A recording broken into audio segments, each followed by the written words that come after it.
News top 9ಗೆ ಸ್ವಾಗತ. ನಾನು ಅವಿನಾಶ್ ಶಿವನ್. ರಾಜ್ಯದಲ್ಲಿ ಬಿಜೆಪಿ ಕಾಂಗ್ರೆಸ್ ಮಧ್ಯೆ ಆರ್ಯ ದ್ರಾವಿಡ ಕಿಚ್ಚು. ಬಳಲಿ ಮಸೀದಿ ಜಾಗದ ಬಗ್ಗೆ ಅಬ್ದುಲ್ ಮುತಾಲಿಕ್ ಜಿದ್ದು. ಇನ್ನು ಕರಾವಳಿಯಲ್ಲಿ ಮತ್ತೆ ಕಿಚ್ಚು ಹೊತ್ತಿಸುವುದು ಹೇಗೆ? ಹಿಜಾಬ್ ಜ್ವಾಲೆ. ಕೆಜಿಎಫ್ ಬಾಬುಗೆ ಇಡೀ ಅಧಿಕಾರಿಗಳು ಗ್ರಿಲ್ ಮಾಡಿದ ಹೇಗೆ? ಮಳೆಯಿಂದಾಗಿ ರಸ್ತೆಗಳು ಕೆಸರುಗದ್ದೆಯಂತೆ ಆಗಿದ್ದು ಎಲ್ಲಿ? ಮರಿಯಾನೆ ಶವವನ್ನ ಸೊಂಡಿಲಲ್ಲಿ ಹಿಡಿದು ತಾಯಿಯ ಆಕ್ರಂದನ. ಇದೆಲ್ಲವನ್ನು ಕೂಡ ನೋಡೋಣ. ಕಾಂಗ್ರೆಸ್ನವರದ್ದು ಹಿಂದೂ ಸಮಾಜವನ್ನ ಒಡೆಯುವಂತ ಕೆಲಸ ಅಂತ ಹೇಳಿದ್ದು ಯಾರು?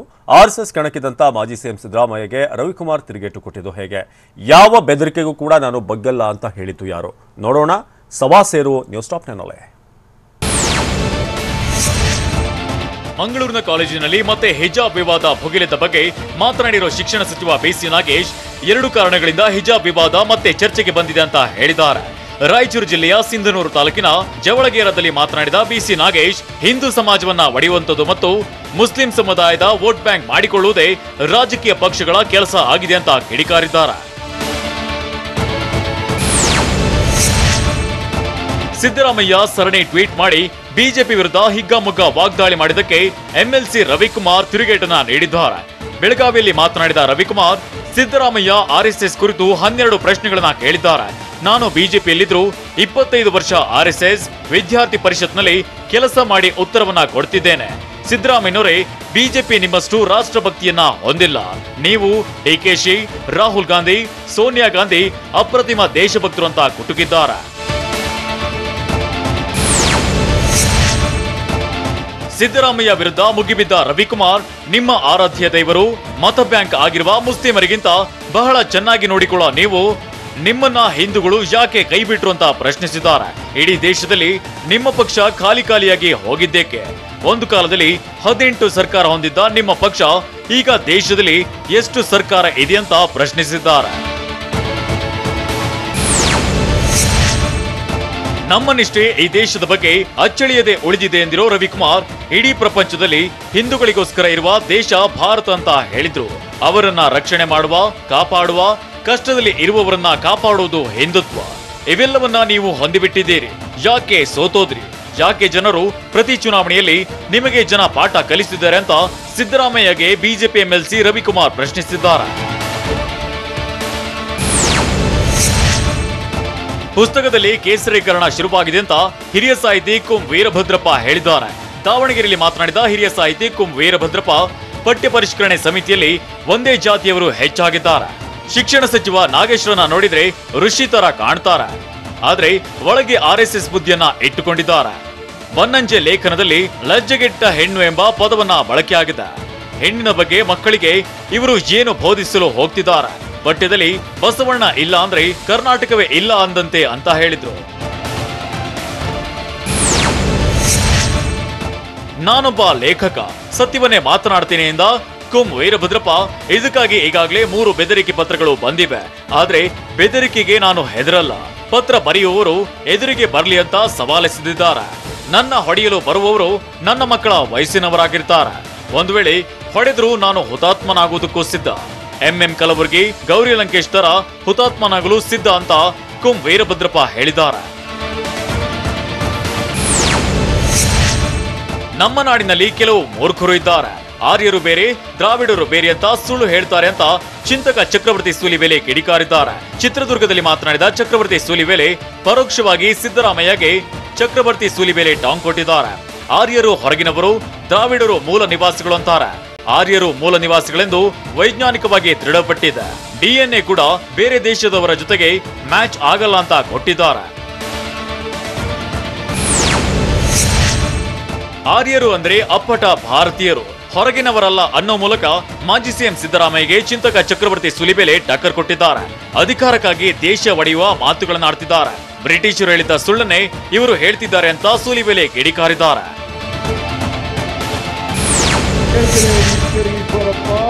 ಮಿಸ್ಟರ್ ಈಶ್ವರಪ್ಪ, ನಿಮಗೆ ಕುರುಬರ ಮೇಲೆ ವಿಶ್ವಾಸ ಇದ್ರೆ ಕೇಂದ್ರ ಸರ್ಕಾರಕ್ಕೆ ಹೋಗಿ ಎಸ್ಟಿ ಸರ್ಟಿಫಿಕೇಟ್ ಕೊಡಿಸಿ ಅಂತ ಮಾಜಿ ಸಚಿವ ಈಶ್ವರಪ್ಪಗೆ ಸಿದ್ದರಾಮಯ್ಯ ಸವಾಲ್ ಹಾಕಿದ್ದಾರೆ. ತುಮಕೂರಿನಲ್ಲಿ ಕುರುಬ ಸಮಾವೇಶದಲ್ಲಿ ಮಾತನಾಡಿದ ಸಿದ್ದರಾಮಯ್ಯ, ಈಗ ನಿಮ್ಮದೇ ಕೇಂದ್ರ ಸರ್ಕಾರ ಇದೆ, ರಾಜ್ಯ ಸರ್ಕಾರ ಇದೆ, ಸುಮ್ನೆ ಪಾದಯಾತ್ರೆ ಮಾಡ್ತೀರಾ?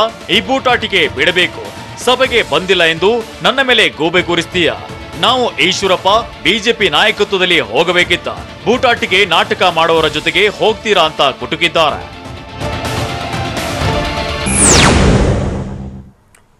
ಯಾವ ಕಾರಣಕ್ಕೂ ಮಳಲಿ ಮಸೀದಿ ಬಿಟ್ಟುಕೊಡಲ್ಲ ಅಂತ ಪಟ್ಟು ಹಿಡಿದಿದ್ದು ಯಾರು? ಕಬಳಿಸಿರುವಂತ ದೇವಸ್ಥಾನ ವಾಪಸ್ ಕೊಡಿ ಅಂತ ಮುತಾಲಿಕ್ ಗಡುವು ಕೊಟ್ಟಿದ್ದು ಯಾರಿಗೆ? ಅಬ್ದುಲ್ ಮಜೀದ್ಗೆ ನಾಲಿಗೆ ಸೀಳಿ ಹಾಕ್ತೇವೆ ಅಂತ ವಾರ್ನಿಂಗ್ ಕೊಟ್ಟಿದ್ದು ಯಾರು? ನೋಡೋಣ ಮಳಲಿ ಕಿಚ್ಚು ನ್ಯೂಸ್ ಚಾಪ್ಟರ್ನಲ್ಲೇ. ಮಳಲಿಯ ಮಸೀದಿ ಅತಿಕ್ರಮಣಕ್ಕೆ ಪ್ರಯತ್ನ ನಡೀತಿದೆ ಅಂತ ಎಸ್ಡಿಪಿಐ ಮುಖಂಡ ರಿಯಾಜ್ ಪರಂಗಿಪೇಟೆ ಆರೋಪಿಸಿದ್ದಾರೆ. ಜಿಲ್ಲೆಯ ಮುಸ್ಲಿಂ ಜನತೆ ಹೆದರಿದೆ ಅಂದುಕೊಂಡಿದ್ದಾರೆ. ನಾವು ಮಳಲಿ ಮಸೀದಿಯ ಒಂದು ಇಟ್ಟಿಗೆ ಬಿಟ್ಟು ಕೊಡೋದಿಲ್ಲ. ಮಳಲಿ ಮಸೀದಿಯನ್ನ ನಾವು ಉಳಿಸಿಕೊಳ್ತೇವೆ, ಜೀವ ಬೇಕಾದ್ರೂ ಕೊಡ್ತೀವಿ, ಆದ್ರೆ ಮಸೀದಿ ಬಿಟ್ಟು ಕೊಡಲ್ಲ. ಜ್ಞಾನವ್ಯಾಪಿ ಮಸೀದಿ ವಿಚಾರದಲ್ಲಿ ಜನ ಸುಮ್ಮನಿದ್ದಾರೆ, ಆದ್ರೆ ಇನ್ಯಾವುದೇ ಮಸೀದಿಯನ್ನ ಕೈವಶ ಮಾಡಿಕೊಡಲು ಬಿಡಲ್ಲ. ಮಸೀದಿಗಳನ್ನ ಲಿಸ್ಟ್ ಮಾಡಿ ಕೈವಶಕ್ಕೆ ಪ್ರಯತ್ನಿಸಿದ್ರೆ ಆಗಲ್ಲ. ಅಂತಹ ಆಲೋಚನೆ ಏನಾದ್ರೂ ಇದ್ರೆ ಬಿಟ್ಟು ಬಿಡಿ ಅಂತ ಮಂಗಳೂರಿನ ಕಣ್ಣೂರಿನಲ್ಲಿ ರಿಯಾಜ್ ಪರಂಗಿಪೇಟೆ ಹೇಳಿದ್ದಾರೆ. ಎಸ್ಡಿಪಿಐ ರಾಜ್ಯಾಧ್ಯಕ್ಷ ಅಬ್ದುಲ್ ಮಜೀದ್ ಹೇಳಿಕೆಗೆ ಶ್ರೀರಾಮ ಸೇನೆಯ ಪ್ರಮೋದ್ ಮುತಾಲಿಕ್ ಖಂಡಿಸಿದ್ದು, ಇನ್ಮೇಲೆ ಇದೆಲ್ಲ ನಡೆಯುವುದಿಲ್ಲ ಅಂತ ಎಚ್ಚರಿಕೆ ನೀಡಿದ್ದಾರೆ. ತಾಂಬೂಲ ಶಾಸ್ತ್ರದ ಪ್ರಕಾರ ಹಿಂದೂ ದೇವಸ್ಥಾನ ವೀರಶೈವ ಮಠ ಇತ್ತು ಅನ್ನೋ ಮಾಹಿತಿ ಇದೆ. ನಿಮಗೆ ನಾಚಿಕೆ ಮಾನ ಮರ್ಯಾದೆ ಇದ್ರೆ, ಸೌಹಾರ್ದತೆ ಉಳಿಸಿಕೊಳ್ಬೇಕು ಅಂತಿದ್ರೆ ಕಬಳಿಸಿರುವ ದೇವಸ್ಥಾನ ವಾಪಸ್ ಕೊಡಿ. ದೇವಸ್ಥಾನ ಒಡೆದು ಮಸೀದಿ ನಿರ್ಮಿಸಿದ್ದೀರಾ ಅಂತ ಶ್ರೀರಾಮ ಸೇನೆ ಸಂಸ್ಥಾಪಕ ಮುತಾಲಿಕ್ ಹೇಳಿದ್ದಾರೆ. ಮಸೀದಿ ಯಾರ ಅಪ್ಪನ ಸತ್ತಲ್ಲ, ಈ ದೇಶ ನಮ್ಮದು ಅನ್ನೋ ಎಸ್ಡಿಪಿಐ ರಾಜ್ಯಾಧ್ಯಕ್ಷ ಅಬ್ದುಲ್ ಮಜೀದ್ ಹೇಳಿಕೆಗೆ ಪ್ರಮೋದ್ ಮುತಾಲಿಕ್ ತಿರುಗೇಟು ನೀಡಿದ್ದಾರೆ. ಮಳಲಿ ಮಸೀದಿಯ ಒಂದು ಹಿಡಿಮರಳು ಮಾತ್ರವಲ್ಲ, ಮಳಲಿಯ ಸಂಪೂರ್ಣ ದೇವಸ್ಥಾನ ಪಡೆಯುತ್ತೇವೆ. ನಮ್ಮಪ್ಪಂದೆ ಇದು, ನಮ್ಮ ನೆಲದ್ದು. ಸೊಕ್ಕಿನ ಮಾತು ಬೇಡಿ, ಮೇಲೆ ನಿಮ್ಮ ಅಪ್ಪ ಕೂತಿದ್ದಾನೆ ಅಂತ ಮುತಾಲಿಕ್ ಹೇಳಿದ್ದಾರೆ. ಅಲ್ಲದೆ ಅವರ ಮಾತು ಪ್ರಚೋದನೆಗೆ ದಾರಿ ಮಾಡಿಕೊಡ್ತಿದೆ ಅಂತ ಆರೋಪಿಸಿದ್ದಾರೆ. 30,000 ದೇವಸ್ಥಾನ ವಾಪಸ್ ಪಡಿತೀವಿ, ನಿಮಗೆ ತಾಕತ್ತಿದ್ರೆ ತಡೆಯಿರಿ ನೋಡೋಣ ಅಂತ ಎಸ್ಡಿಪಿಐ ರಾಜ್ಯಾಧ್ಯಕ್ಷ ಅಬ್ದುಲ್ ಮಜೀದ್ಗೆ ಪ್ರಮೋದ್ ಮುತಾಲಿಕ್ ಸವಾಲ್ ಹಾಕಿದ್ದಾರೆ. ಹಲವು ಕಡೆ ದೇಗುಲ ಕೆಡವಿ ಮಸೀದಿ ನಿರ್ಮಿಸಲಾಗಿದೆ. ಇಂತಹ ಮಸೀದಿಗಳನ್ನ ಮತ್ತೆ ವಾಪಸ್ ಪಡೆಯುತ್ತೇವೆ. ಕಾನೂನು ಪ್ರಕಾರವೇ 30,000 ದೇವಾಲಯಗಳನ್ನ ನಾವು ವಾಪಸ್ ಪಡೆಯುತ್ತೇವೆ. ನಮ್ಮ ನೆಲದಲ್ಲಿ ನಾವು ನೀವು ಇದ್ದೇವೆ ಅಂತ ಮುತಾಲಿಕ್ ತಿಳಿಸಿದ್ದಾರೆ. ತಾಂಬೂಲ ಪ್ರಶ್ನೆ ವಿರುದ್ಧ ಪ್ರಚೋದನಕಾರಿ ಹೇಳಿಕೆ ನೀಡಿದ ಅಬ್ದುಲ್ ಮಜೀದ್ಗೆ ಮುತಾಲಿಕ್ ತಿರುಗೇಟು ನೀಡಿದ್ದಾರೆ. ತಾಂಬೂಲ ಪ್ರಶ್ನೆ, ಹೋಮ ಹವನ ಎಲ್ಲವೂ ಸಾಕಷ್ಟು ಶಕ್ತಿಯುತವಾಗಿದೆ, ವೈಜ್ಞಾನಿಕವಾಗಿದೆ. ಇದನ್ನ ಪ್ರಶ್ನೆ ಮಾಡುವ ಅವಶ್ಯಕತೆ ಇಲ್ಲ. ನಮ್ಮ ಶಾಸ್ತ್ರಗಳು ಅಷ್ಟು ಸುಲಭವಾಗಿಲ್ಲ. ಸಾಧಕರ ಬಗ್ಗೆ ಹಗುರವಾಗಿ ಮಾತನಾಡಿದ್ರೆ, ನಮ್ಮ ಧರ್ಮದ ಸಂಪ್ರದಾಯದ ತಾಂಬೂಲ ಪ್ರಶ್ನೆ ಬಗ್ಗೆ ಕೆಟ್ಟದಾಗಿ ಮಾತನಾಡಿದ್ರೆ ನಾಲಿಗೆ ಸೀಳಿ ಹಾಕ್ತೇವೆ. ನಮ್ಮ ಶಾಸ್ತ್ರದ ಬಗ್ಗೆ ಮಾತನಾಡಿದ ಅವನು ಸರ್ವನಾಶವಾಗಿ ಹೋಗ್ತಾನೆ ಅಂತ ಮೈಸೂರಿನಲ್ಲಿ ಪ್ರಮೋದ್ ಮುತಾಲಿಕ್ ಹೇಳಿದ್ದಾರೆ.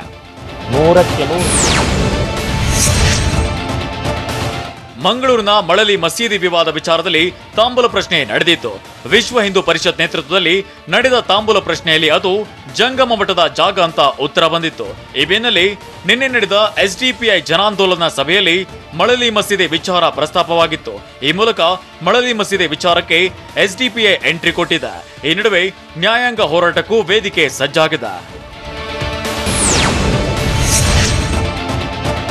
ವಿವಾದಿತ ಮಳಲಿ ಮಸೀದಿ ಉತ್ಖನನಕ್ಕೆ ಕೋರ್ಟ್ಗೆ ಅರ್ಜಿ ಸಲ್ಲಿಕೆಯಾಗೋ ಸಾಧ್ಯತೆ ಇದೆ. ಸೋಮವಾರ ಮಂಗಳೂರು ಕೋರ್ಟ್ನಲ್ಲಿ ಅರ್ಜಿ ಸಲ್ಲಿಕೆ ಸಾಧ್ಯತೆ ಇದೆ. ಗುರುಪುರದ ವೀರಶೈವ ಜಂಗಮ ಮಠದ ಸ್ವಾಮೀಜಿಯಿಂದ ಕಾನೂನು ಹೋರಾಟಕ್ಕೆ ಸಾಥ್ ಕೊಟ್ಟಿದ್ದು, ವಿಶ್ವ ಹಿಂದೂ ಪರಿಷತ್ ಹೋರಾಟಕ್ಕೆ ಗುರುಪುರದ ಜಂಗಮ ಸಂಸ್ಥಾನ ಮಠವು ಸಾಥ್ ನೀಡಲಿದೆ. ಮಸೀದಿ ಉತ್ಖನನ ಮತ್ತು ಮಸೀದಿ ಜಾಗದ ಹಕ್ಕಿಗಾಗಿ ಅರ್ಜಿ ಸಾಧ್ಯತೆ ಇದೆ.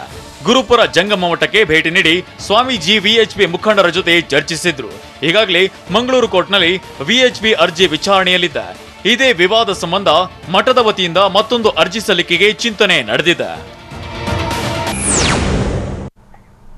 ಹನಿಕೇಕ್ ತಿಂದ 4 ಮಕ್ಕಳು ಅಸ್ವಸ್ಥಗೊಂಡಿದ್ದು ಯಾಕೆ? ಅಂಬಿ ಹುಟ್ಟುಹಬ್ಬಕ್ಕೆ ನೀತಿ ಸಂಹಿತೆ ಅಡ್ಡಿಯಾಯ್ತಾ? ಕಂಪನಿ ಲ್ಯಾಪ್ಟಾಪ್ಗಳನ್ನ ಪೂಪ ಕದ್ದಿರುವಂಥದ್ದು ಹೇಗೆ? ಈ ಎಲ್ಲ ಸ್ಟೋರಿ ಕುರಿತು ನೋಡೋಣ ದಕ್ಷಿಣ ಕರ್ನಾಟಕ ನ್ಯೂಸ್ ಟಾಪ್ ನಲ್ಲಿ. ಬೇಕರಿಯಲ್ಲಿ ಹನಿಕೇಕ್ ತಿಂದು 4 ಮಕ್ಕಳು ಅಸ್ವಸ್ಥಗೊಂಡಿದ್ದಾರೆ. ತುಮಕೂರು ಜಿಲ್ಲೆ ಚಿಕ್ಕನಾಯಕನಹಳ್ಳಿ ಪಟ್ಟಣದಲ್ಲಿ ಘಟನೆ ನಡೆದಿದೆ. ಕೇಕ್ ತಿಂದ ಕೆಲ ಹೊತ್ತಿನಲ್ಲೇ ಮಕ್ಕಳಿಗೆ ತೀವ್ರ ವಾಂತಿ ಶುರುವಾಗಿದೆ. ಯುಷಿತಾ, ರವಿತೇಜ, ಪ್ರೇರಣಾ, ಕೀರ್ತನ್ ಅಸ್ವಸ್ಥಗೊಂಡಿದ್ರು. ಅಸ್ವಸ್ಥಗೊಂಡ ಮಕ್ಕಳಿಗೆ ತಾಲೂಕು ಆಸ್ಪತ್ರೆಯಲ್ಲಿ ಚಿಕಿತ್ಸೆ ನೀಡಲಾಯಿತು. ಚಿಕ್ಕನಾಯಕನಹಳ್ಳಿ ಠಾಣಾ ವ್ಯಾಪ್ತಿಯಲ್ಲಿ ಪ್ರಕರಣ ದಾಖಲಾಗಿದೆ. ಇಂದು ರೆಬೆಲ್ ಸ್ಟಾರ್ ಅಂಬರೀಶ್ ಅವರ ಹುಟ್ಟುಹಬ್ಬ ಆಚರಣೆಗೆ ನೀತಿ ಸಂಹಿತೆ ಮುಳುವಾಗಿದೆ. ಶ್ರವಣ ದೋಷ ಇರುವ ಮಕ್ಕಳಿಗೆ ಶ್ರವಣ ಸಾಧನ ವಿತರಣಾ ಕಾರ್ಯಕ್ರಮ ರದ್ದು ಮಾಡಲಾಗಿದೆ. ಜಿಲ್ಲಾಡಳಿತದಿಂದ ಅಖಿಲ ಕರ್ನಾಟಕ ಅಂಬರೀಶ್ ಅಭಿಮಾನಿ ಸಂಘಕ್ಕೆ ಜಿಲ್ಲಾಡಳಿತ ನೋಟಿಸ್ ನೀಡಿದೆ. ಚುನಾವಣಾ ನೀತಿ ಸಂಹಿತೆ ಜಾರಿಯಿಂದಾಗಿ ಜಿಲ್ಲಾಡಳಿತ ನೋಟಿಸ್ ನೀಡಿದೆ. ಮಂಡ್ಯದ ಪ್ರೇರಣಾ ಶಾಲೆಯಲ್ಲಿ ಶಿಬಿರಕ್ಕೆ ತಯಾರಿ ನಡೆಸಲಾಗಿತ್ತು. ಅಂಬರೀಶ್ ಅವರ ಹುಟ್ಟುಹಬ್ಬದ ಪ್ರಯುಕ್ತ ಕೆಎಂ ದೊಡ್ಡಿ, ದೊಡ್ಡರಸಿನ ಕೆರೆ ಸೇರಿದಂತೆ ವಿವಿಧೆಡೆ ಸಂಭ್ರಮಾಚರಣೆ ನಡೆಯಲಿದೆ. ಇವತ್ತು ಸಂಸದೆ ಸುಮಲತಾ ಅಂಬರೀಶ್ ಮಂಡ್ಯ ಜಿಲ್ಲಾ ಪ್ರವಾಸ ಕೈಗೊಳ್ಳಲಿದ್ದಾರೆ.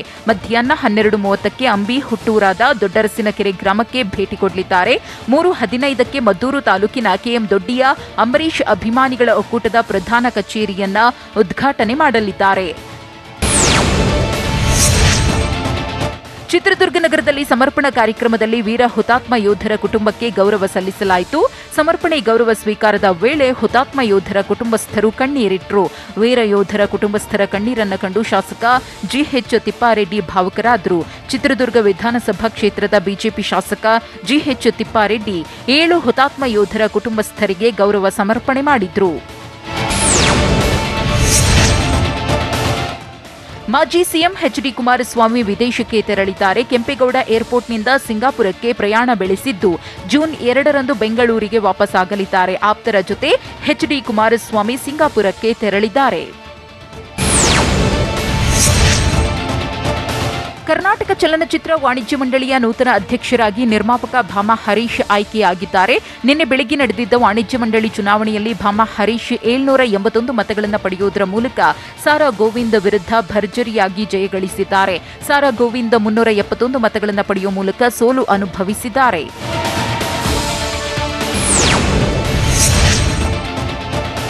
ಅಧ್ಯಕ್ಷ ಚುನಾವಣೆಯಲ್ಲಿ ಜಯಗಳಿಸಿದ ಬಳಿಕ ಮಾತನಾಡಿದ ಭಾಮಾ ಹರೀಶ್, ನಮ್ಮ ಮೇಲೆ ನಂಬಿಕೆ ಇಟ್ಟು ಗೆಲ್ಲಿಸಿದ ಚಲನಚಿತ್ರ ವಾಣಿಜ್ಯ ಮಂಡಳಿಯ ಸದಸ್ಯರಿಗೆ ಅಭಿನಂದನೆ ಸಲ್ಲಿಸಿದ್ರು. ಮುಂದಿನ ದಿನಗಳಲ್ಲಿ ನಮ್ಮ ಬಣದಿಂದ ಒಳ್ಳೆಯ ಕೆಲಸ ಮಾಡುವ ಮೂಲಕ ಚಲನಚಿತ್ರ ವಾಣಿಜ್ಯ ಮಂಡಳಿಯ ಸದಸ್ಯರ ಸಮಸ್ಯೆಗಳನ್ನು ಬಗೆಹರಿಸುವ ಕೆಲಸ ಮಾಡಲಾಗುತ್ತೆ ಅಂತ ತಿಳಿಸಿದ್ರು. ಇನ್ನು ವಾಣಿಜ್ಯ ಮಂಡಳಿಯ ಉಪಾಧ್ಯಕ್ಷರಾಗಿ ಜೈ ಜಗದೀಶ್ ಆಯ್ಕೆಯಾಗಿದ್ದಾರೆ.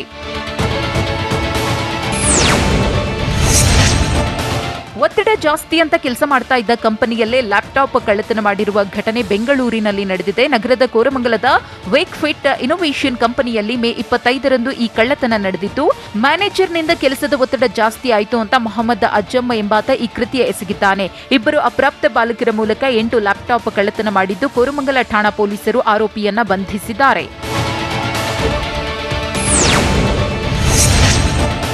ಬೆಂಗಳೂರಿನ ನಾಯಂಡಹಳ್ಳಿ ನಂದಿ ಲಿಂಕ್ ಮೈದಾನದಲ್ಲಿ ನಡೀತಾ ಇರುವ 12ನೇ TV9 ರಿಯಲ್ ಎಸ್ಟೇಟ್ ಎಕ್ಸ್ಪೋಗೆ ಜನರು ಭರ್ಜರಿ ರೆಸ್ಪಾನ್ಸ್ ನೀಡುತ್ತಿದ್ದಾರೆ. ಸೈಟ್ ಮನೆ ಖರೀದಿ ಮಾಡುವ ಗ್ರಾಹಕರಿಗೆ ಕರ್ನಾಟಕ ಗ್ರಾಮೀಣ ಬ್ಯಾಂಕ್ ಕೂಡ ಎಕ್ಸ್ಪೋದಲ್ಲಿ ಇದ್ದು ಜನರು ಖರೀದಿ ಮಾಡಿದ ಸೈಟ್ ಅಥವಾ ಮನೆಯ ಮೇಲೆ ಅತ್ಯಂತ ಕಡಿಮೆ ಬಡ್ಡಿ ದರದಲ್ಲಿ ಸಾಲವನ್ನ ನೀಡಲಾಗುತ್ತೆ. ಎಕ್ಸ್ಪೋಗೆ ಇವತ್ತೇ ಕೊನೆ ದಿನವಾಗಿದೆ. ಸಿದ್ದು ಮೂಲ ಪ್ರಶ್ನೆಗೆ ಶಿಕ್ಷಣ ಸಚಿವರು ಕೊಟ್ಟರ ತಿರುಗೇಟು. ಪಠ್ಯಪುಸ್ತಕದಲ್ಲಿ ಕೇಸರೀಕರಣ ಶುರುವಾಗಿದೆಯಾ? ಮಳೆ ಇಲ್ಲದೆ ಇದ್ರೂ ಕೂಡ ರಸ್ತೆಗಳು ಕೆಸರುಗದ್ದೆ ಆಗಿತ್ತು ಯಾಕೆ? ರೈತರು ಗ್ರಾಮಸ್ಥರು ರೊಚ್ಚಿಗೆದ್ದಿತ್ತು ಯಾಕೆ? ನೋಡೋಣ ಉತ್ತರ ಕರ್ನಾಟಕ ನ್ಯೂಸ್ ಟಾಪ್ನಲ್ಲಿ. ನಾವು ಇಟಲಿ ಮೂಲದವರಲ್ಲ, ನಮ್ಮ ಮೂಲ ದ್ರಾವಿಡ ಅನ್ನೋ ಹೇಳಿಕೆ ವಿಚಾರಕ್ಕೆ ಸಂಬಂಧಿಸಿದಂತೆ ಶಿಕ್ಷಣ ಸಚಿವ ಬಿಸಿ ನಾಗೇಶ್ ಗುಡುಗಿದ್ದಾರೆ. ಈ ಹಿಂದೆ ಬ್ರಿಟಿಷರು ನಮ್ಮನ್ನ 150 ವರ್ಷ ಆಳಿದ್ದು ಈ ಸಮಾಜವನ್ನ ಒಡೆದೆ. ಜಾತಿ ಭಾಷೆ ವಿಷಬೀಜ ಬಿತ್ತಿದ್ರು. ಕಾಂಗ್ರೆಸ್ ಯಾವಾಗ ಸೋಲುತ್ತೇವೆ ಅಂತ ಗೊತ್ತಾಗುತ್ತೋ ಮುಗಿತು, ನಮ್ಮ ಕಾಲ ಅಂತ ಹೀಗೆ ಮಾಡ್ತಾ ಇದೆ ಅಂತ ನಾಗೇಶ್ ದೂರಿದ್ದಾರೆ.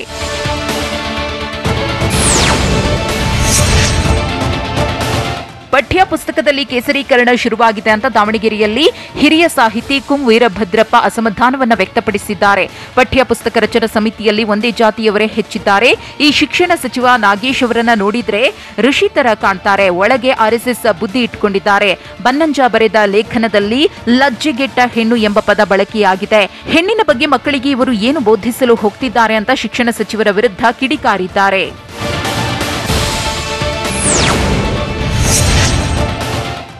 ಗದಗ ತಾಲೂಕಿನ ಬಳಗನೂರ ಗ್ರಾಮದ ರಸ್ತೆಗಳು ಗ್ರಾಮ ಪಂಚಾಯಿತಿ ಬೇಜವಾಬ್ದಾರಿ ವರ್ತನೆಗೆ ಕೆಸರು ಗದ್ದೆಗಳಂತಾಗಿವೆ. ಕುಡಿಯುವ ನೀರಿನ ಟ್ಯಾಂಕ್ ತುಂಬಿದ್ರೂ ನೀರು ಸರಬರಾಜು ಬಂದ್ ಮಾಡದ ಕಾರಣ ಟ್ಯಾಂಕ್ ತುಂಬಿ ಹರಿದು ಗ್ರಾಮದ ರಸ್ತೆಗಳಿಗೆ ನೀರು ನುಗ್ಗಿದೆ. ಇದರಿಂದ ಗ್ರಾಮದ ರಸ್ತೆಗಳು ಕೆರೆಯಂತಾಗಿವೆ. ಜನ ಪ್ರತಿದಿನ ಪರದಾಡುವ ಪರಿಸ್ಥಿತಿ ನಿರ್ಮಾಣವಾಗಿದೆ. ಈ ಬಗ್ಗೆ ಪಿಡಿಒ ಸೇರಿದಂತೆ ಸಂಬಂಧಿಸಿದ ಅಧಿಕಾರಿಗಳ ಗಮನಕ್ಕೆ ತಂದರೂ ಯಾವುದೇ ಪ್ರಯೋಜನವಾಗಿಲ್ಲ ಅಂತ ಗ್ರಾಮಸ್ಥರು ಆರೋಪಿಸಿದ್ದಾರೆ.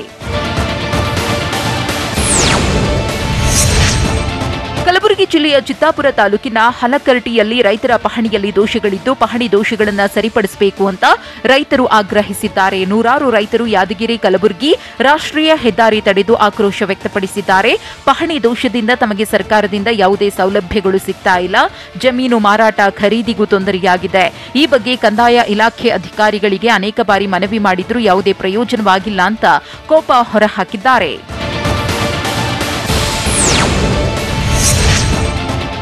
ಯಾದಗಿರಿ ಜಿಲ್ಲೆಯ ಗುರುಮಠಕಲ್ ತಾಲೂಕಿನ ಜೈ ಗ್ರಾಮದಲ್ಲಿ ಬಡವರಿಗಾಗಿ ಆಶ್ರಯ ಯೋಜನೆಯಲ್ಲಿ ನಿರ್ಮಿಸಿರುವ ಮನೆಗಳು ಹಂಚಿಕೆಯಾಗದೆ ಪಾಳು ಬಿದ್ದಿವೆ. ಇಷ್ಟೇ ಅಲ್ಲ, ಮನೆಗಳು ಅನೈತಿಕ ಚಟುವಟಿಕೆಗಳ ತಾಣವಾಗಿದೆ. ಕಳೆದ 18 ವರ್ಷಗಳ ಹಿಂದೆ ಸರ್ಕಾರ 5 ಎಕರೆ ಜಮೀನು ಖರೀದಿಸಿ ಸುಮಾರು 60 ಮನೆಗಳನ್ನು ನಿರ್ಮಾಣ ಮಾಡಿದೆ. ಆದರೆ 18 ವರ್ಷಗಳ ಹಿಂದೆ ನಿರ್ಮಾಣವಾದ ಮನೆಗಳು ಫಲಾನುಭವಿಗಳಿಗೆ ನೀಡದೆ ಅಧಿಕಾರಿಗಳು ನಿರ್ಲಕ್ಷ್ಯ ತೋರಿದ್ದಾರೆ. ಮನೆಗಳನ್ನು ನಿರ್ಮಿಸಿದ ಬಡಾವಣೆಯಲ್ಲಿ ಸಿಸಿ ರಸ್ತೆ, ನೀರಿನ ಟ್ಯಾಂಕ್ ವ್ಯವಸ್ಥೆಯನ್ನು ಸಹ ಮಾಡಲಾಗಿದೆ. ಆದರೆ ಮನೆಗಳು ಹಂಚಿಕೆಯಾಗದ ಕಾರಣ ಪಾಳು ಬಿದ್ದಿವೆ.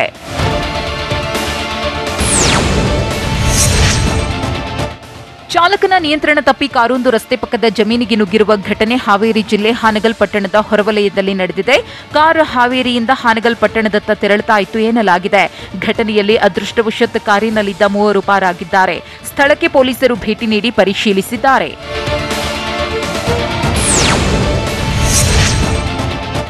ಯಾದಗಿರಿ ಜಿಲ್ಲೆಯ ವಡಗೇರ ತಾಲೂಕಿನ ತಡಿಬಿಡಿ ಗ್ರಾಮವನ್ನ ಜಿಲ್ಲಾ ಪಂಚಾಯಿತಿ ಕ್ಷೇತ್ರವನ್ನಾಗಿ ಘೋಷಣೆ ಮಾಡುವಂತೆ ಆಗ್ರಹಿಸಿ ಪ್ರತಿಭಟನೆ ನಡೆಸಲಾಯಿತು. ಯಾದಗಿರಿಯಿಂದ ಸುರಪುರಕ್ಕೆ ಸಂಪರ್ಕ ಕಲ್ಪಿಸುವ ರಾಜ್ಯ ಹೆದ್ದಾರಿ ತಡೆದು ತಡಿಬಿಡಿ ಗ್ರಾಮಸ್ಥರು ಕಿಡಿಕಾರಿದ್ರು. ಈ ಹಿಂದೆ ತಡಿಬಿಡಿ ಗ್ರಾಮವನ್ನ ಜಿಲ್ಲಾ ಪಂಚಾಯಿತಿ ಕ್ಷೇತ್ರವೆಂದು ಘೋಷಣೆ ಮಾಡಲಾಗಿತ್ತು. ಆದರೆ ಈಗ ರದ್ದು ಮಾಡಿ ಕುರಕುಂದ ಗ್ರಾಮವನ್ನ ಜಿಲ್ಲಾ ಪಂಚಾಯಿತಿ ಕ್ಷೇತ್ರವಾಗಿ ಘೋಷಣೆ ಮಾಡಲಾಗಿದೆ. ಇದು ತಡಿಬಿಡಿ ಗ್ರಾಮಸ್ಥರಿಗೆ ಅನ್ಯಾಯವಾದಂತಾಗಿದೆ ಅಂತ ಆಕ್ರೋಶ ವ್ಯಕ್ತಪಡಿಸಿದ್ರು.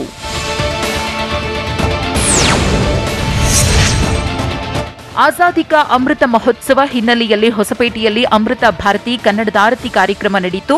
ವಿಜಯನಗರ ಜಿಲ್ಲೆಯ 3 ತಾಲೂಕಿನಲ್ಲಿ ಏಕಕಾಲದಲ್ಲಿ ಚಾಲನೆ ನೀಡಲಾಗಿದ್ದು ಸಂಸದ ವೈ ದೇವೇಂದ್ರಪ್ಪ ಚಾಲನೆ ಕೊಟ್ಟರು.